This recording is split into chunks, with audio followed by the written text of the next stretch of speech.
Welcome back. In this third part of our lecture, we turn from Hobbes to Locke, and Locke's argument against Hobbes, amongst others, for the limits of legitimate government. So here's a quick recap. So for Hobbes, the sovereign is the individual, or better, artificial person, in whom the rest of the population invest all their powers in exchange for protection from one another.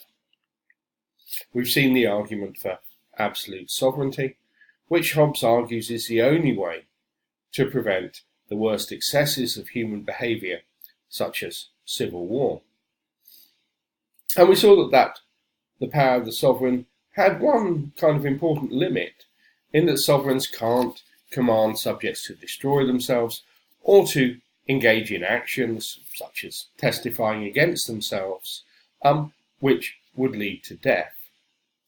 Importantly, of course, the people who contract are bound by the social contract. The sovereign is not. The sovereign is constituted by the social contract. And for Hobbes, the overthrow of a sovereign, such as Charles I, results in a return to a state of nature. The English Civil War may have been, in a sense, his model of what a state of nature might look like. Now, John Locke is writing in distinct political circumstances to Hobbes. We've had the English Civil War, had the rule of the Commonwealth, and we've had the restoration of the monarchy, of Charles II returning to take up the throne. So who are Locke's opponents in writing his two treatises on government?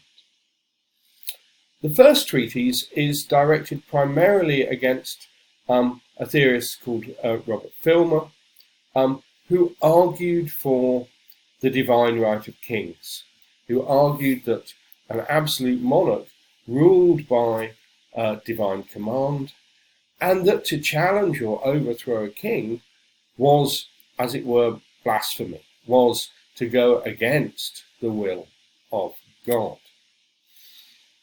We are, however, much more concerned with Locke's argument in the second of his treatises on government, in which his target is Hobbes, in which he wants to argue against the Hobbesian view that the sovereign can't be bound by the social contract, and that the removal of the sovereign would return people to the state of nature.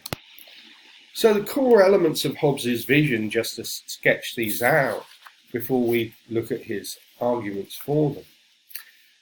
In contrast to Hobbes, he sees the social contract not as being driven by mutual fear, but as being characterized by people's inherent sociability and their desire for order.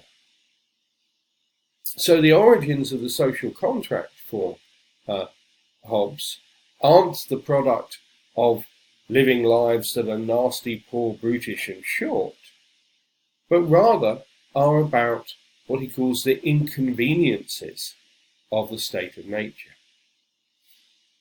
Second, Locke argues that people invest some, but not all of their powers in a political leadership that's subject to the social contract. So people cannot, for Locke, as we will see, alienate all of their powers, only, as it were, a portion of them. Now, this means that more egregious freedoms are still lost, the freedom as license, if you like, the ability to do anything you want to do that you have the power to do. But these are exchanged for state mechanisms to defend life, liberty, and property, and to provide, as it were, the political rule. Government is a trust, which is to provide protection for life, liberty, and property, what Locke will characterised as natural right. Now, the introduction of the idea of natural rights, what today we might call human rights, is central to Locke's argument. And he identifies three natural rights which he takes to be, as it were, authorised by God. There's a sort of strong religious underpinning to the argument that Locke's going to provide. The first of these is the right to life. Murder and suicide are sins against God. Our lives have been given to us by God, and to take either the life of another or to take one's own life are to go against God's will, to, as it were, throw back in God's faith the gift that he has given us. The second natural right is the right to liberty. This involves both choosing what to believe, so it involves kind of freedom of conscience about what one's beliefs are and aren't, and also how to act. Liberty involves being able to choose, how I live my life. The final one is the right to property. Basic thought here for Locke is that we are all embodied, and nobody has the right to control our own bodies but ourselves. So what we do with our body should be up to us. That is, if you like, where the right to liberty and the right to property join. I choose what to do with my body, but my body is mine. But if my body is mine, then things that I create with my labour, with my body's labour power, are also mine. The product of my labour belongs to me. Unless, for example, I have, authorised another person to take the products of my labour in exchange for a fair wage, for example. So those are the kind of core natural rights for Locke that will put limits on the social contract. So we have our natural rights. And in a state of nature, that is a state without a political government, a state that is not a state of civil society in the 17th century sense, the power to address breaches of those rights, of what we do if a person murders another person, or steals the products of their labour, or stops them from exercising their liberty. Locke argues that the power to, as it were, punish people for breaching others' rights is given to everyone. That everyone has the right to punish the transgressors of our natural rights. There is no, centralized authority. Rather, every person within the state of nature has the right to punish those who breach the rights of others. And it's this fact that everybody has, as it were, the right and power to punish others who breach the natural rights that gives rise to what Locke calls the inconveniences of the state of nature. So consider first that even if everybody knows the laws of nature, they may disagree about who did what. And this is particularly so, Locke argues, because we're all characterised by self-love. That is, we tend to underestimate the injuries that we do to others and overestimate the injuries that others do to us. For the same reason, people are also liable to get carried away in punishing those who they believe who have injured them. In other words, we are likely to, as it were, punish them more than would be proportionate to the injury done. And this leads to what Locke characterizes in contemporary terms as score settling and vigilantism, which threaten to spiral out of control and lead the state of nature into a state of war. On the other hand, people are kind of less conscientious about punishing those who've injured others, but not ourselves. So violators, as it were, people who punish, who breach the rights of others, may get away with it rather more in the state of nature than they would in civil society, where they would be regularly picked out by the police and judicial service and punished.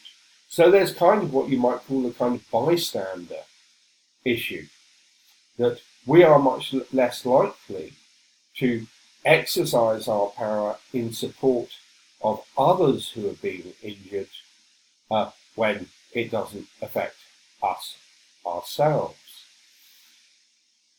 Now, because punishment is, potentially less of a deterrent in contexts where people think they may well get away with it, that may also mean that violations become more frequent.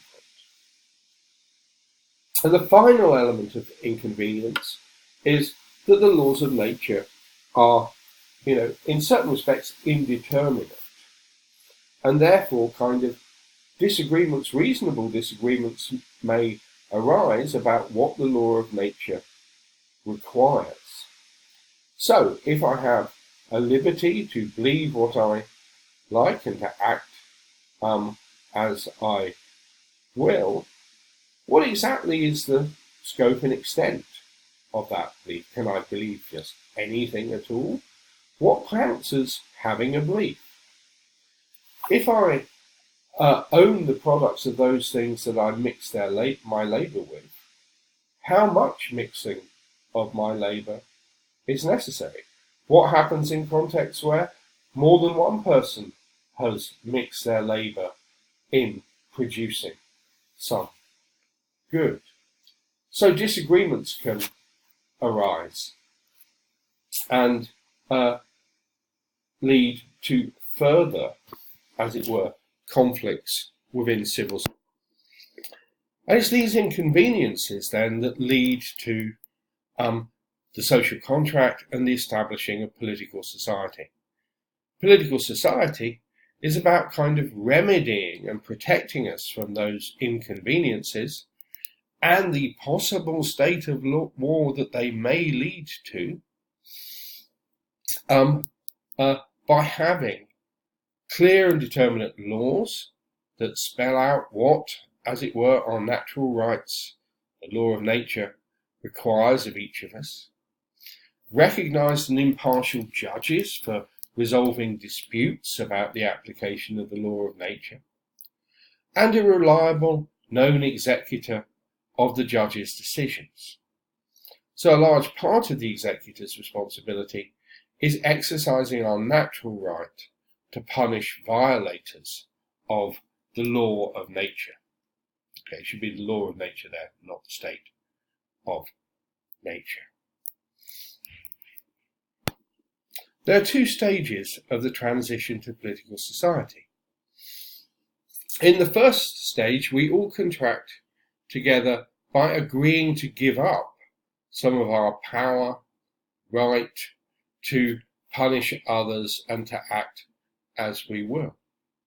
In the second stage, the government is created and it's decided who should occupy the offices. Importantly, of course, that government is bound by the contract made in the first step, and we'll consider the implications of that in the next lecture.